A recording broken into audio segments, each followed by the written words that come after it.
guess I should start this video by saying that I didn't really go into this one with experimenting in mind. I didn't really treat this like a full-on experiment as I did the previous Ponytown experiments, but I really just wanted to try this. I really wanted to try this idea because I wanted to kind of start a trend. Like, I'm gonna be honest, I kind of wanted to start a trend, and I really just wanted to see what would happen, essentially. I mean, there's people that will go on and publicly announce, you know, whispers and stuff like that that you send to them, which may or may not have started because of my whole whisper me mean stuff experiment. But there's also those guard people that sit out, you know, in front of the docks or in front of the bakery or whatever, and they act as though they're guarding it, and they don't really respond to people and stuff like that. It's a whole little thing that they do.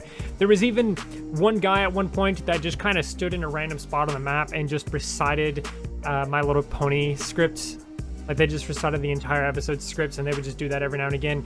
And I don't know whatever happened to them, but it was a really cool thing. So essentially, I just wanted to try something that would either start this trend or become like one of those people, one of those memorable folktale people, if you will.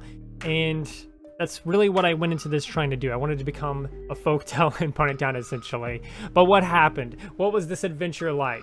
Well, let's get started with the tale of the banana facts.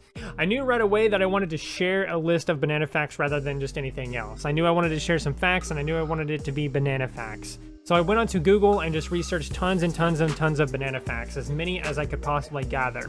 Surprisingly, it was easy to gather all these facts, but it wasn't quick by any means. It took me an hour to complete my list and put it all in a document. I'll go ahead and show you that document now. I'm not going to go over the whole list because it's quite large. If you want to see this full list, then just pause and screenshot or something like that, because there's a lot of them. So here is that list. There is literally 92 facts on this list. As you can see, they're not numbered. They're just listed here, and then at the very end, it'll say 92 on it.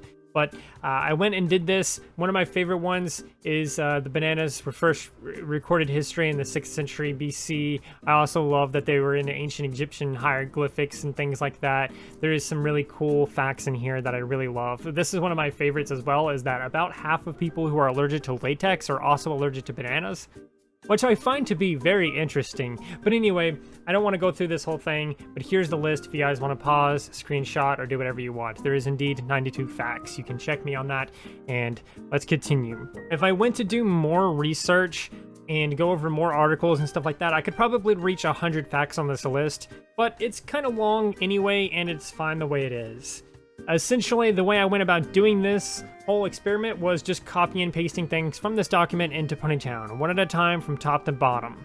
I also made sure the previous fact disappeared above my head before I went to copy and paste the next fact. In total, it took over 15 minutes to share every single fact on the list into Ponytown, which is way longer than I thought it was ever going to take. Like, I honestly expected it to take maybe 5 to 10 minutes, and maybe it would be that long if I didn't respond to anyone or if I didn't wait for the message to disappear above my head. But that's what I try to do so that as many people as possible will be able to see the facts and it'd be as cohesive as possible. One more thing I want to mention about the whole experiment and things like that is that I always sat at the exact same spot by the barrels on the docks because that's where the most people are. I mean, obviously there's a lot of people at Spawn, but we don't talk about Spawn. Spawn is a terrible place.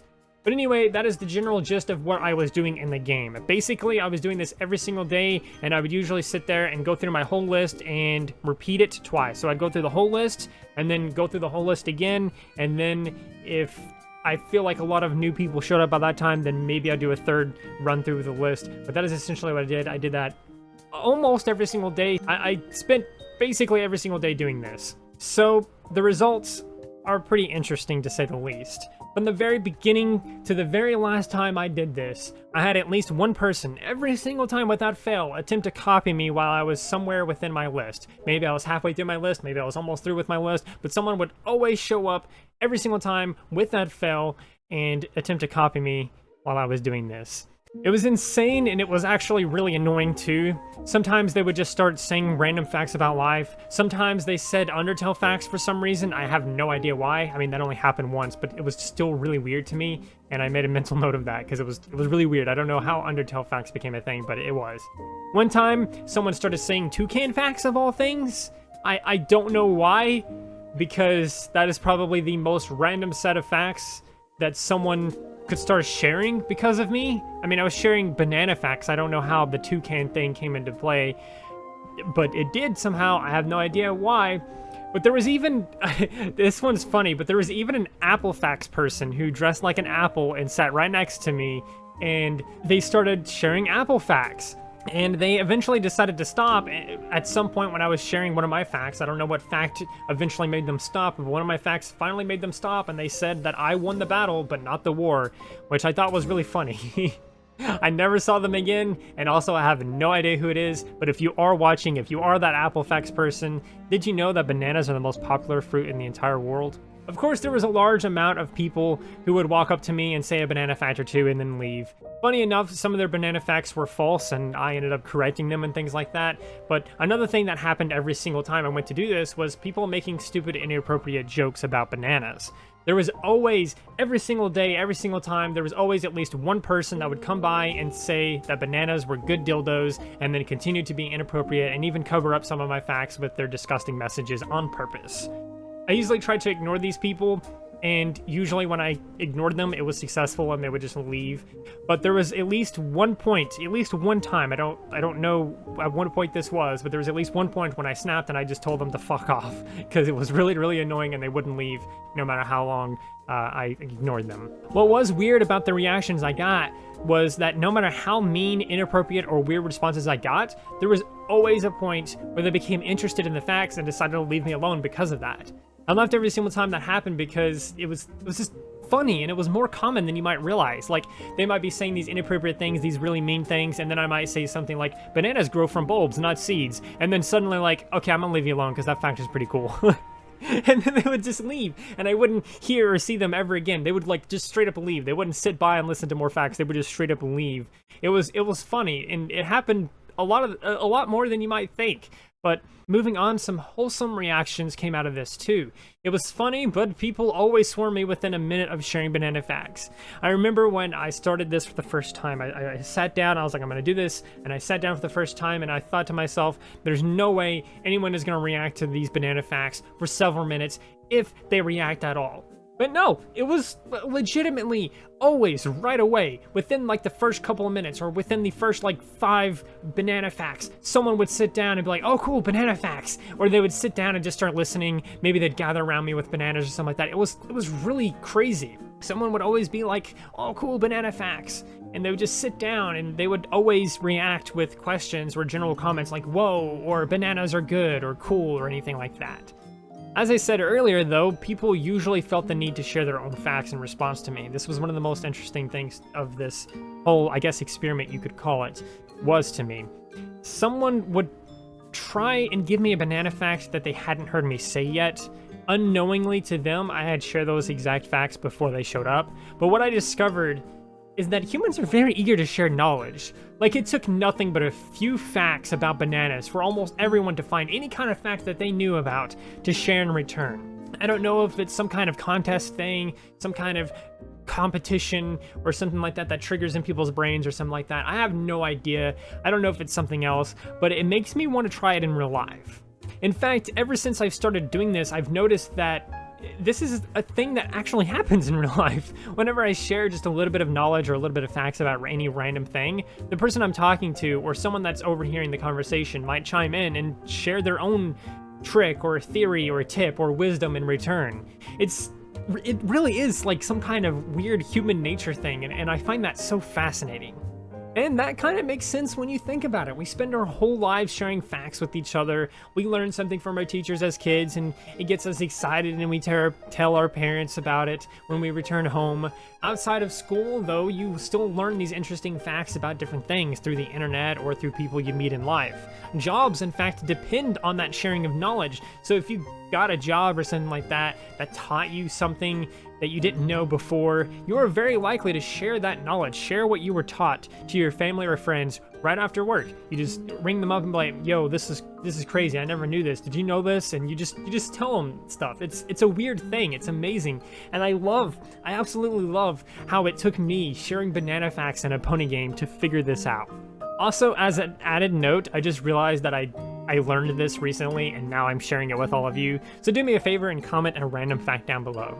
Anyway, as lovely as all of this was, I am still frustrated with some of the responses that I got. Mostly ones that claimed that my facts were false or wrong and then tried to tell me to do my own research, which is funny because they clearly haven't done the research. My list is made up of research. My list is literally things that I pulled from my research, so it's kind of a funny thing that they say and I'm not doing research when my whole list is made up of that. This kind of negative behavior was far more prevalent in the safe server. I have no idea why. But for the entire duration of this Banana Facts saga, save for this one day, this one time, they have all been on the 18+ server. I decided to see what kind of responses I would get on the safe server since I was used to all the responses on the 18+ server. Besides, maybe the responses would be more positive or strange since they are mostly kids after all. So what was that like? It was awful. I'm just gonna shoot it straight here. It was awful. People swarmed me rather quickly, just like any other day, which is fine. But unlike a lot of the other people that were happy about the facts or surprised by them or whatever else, there were mostly people being very rude and mean. A lot of them said my facts were wrong or did the stupid dildo joke despite it being the safe PG server. A lot of them were trying to copy me as well or cover up my messages. So on and so on. It was just overall a really toxic situation, and I was shocked. I didn't even go through my list twice because of how bad it was. Essentially, to put the level of toxicity I experienced in the safe server compared to the 18+ server, I want to put that into context really for you. I want you to remember that I did this for many days. I don't even know how many days I did this, but I did it for several days, and they have always been in the 18+ server. And only one day out of all of those days did I do it on the safe PG server. That one day in the safe server accounted for probably half of the entire toxic stuff that I experienced in total. That one day was like 10 times worse than any single day in the 18+ server, and that is insane. Maybe it was the docs. Maybe the docs are just generally really messed up like this on the safe server or something like that. Maybe that one day in particular was just a really bad day. Maybe it was just me sharing banana facts that ticked people off for some reason. Or maybe there is some kind of excuse that you can make up for them, but holy shit, that was bad. That's the main reason I decided not to go into the PG server for the rest of the Banana Facts adventure. So overall, the experience and responses were way more positive than negative, and my favorite responses were people gathering around me with bananas in their mouth, just listening and asking questions, and generally being amazed by some of the facts that I was sharing. It was so much fun, and honestly, if you have a big list of facts that you can share about any specific topic, then try doing this, because it is a really good feeling to see so many people get happy just by hearing banana facts. And it really goes to show how easy it is to put a smile on someone's face, and highlights how horrible it is to ever even try to do the opposite. So there you have it. That was my weird Banana Facts adventure where I hopped into a pony game of all things and did nothing but share facts about bananas. I do hope that you enjoyed this little video. It's a little bit different than the other experiments that I did in the past, and it was definitely one of the longer experiments that I've done in the past, but I do hope that you enjoyed it nonetheless. And if you did, I do sure as heck hope that you will like, subscribe, share, and do all of those wonderful things like that, because when you do those wonderful things like that, not only do you get access to wonderful content such as this, but you also get to become wonderful yourself, and I think we all want that. So do those wonderful things, and until next time, stay wonderful.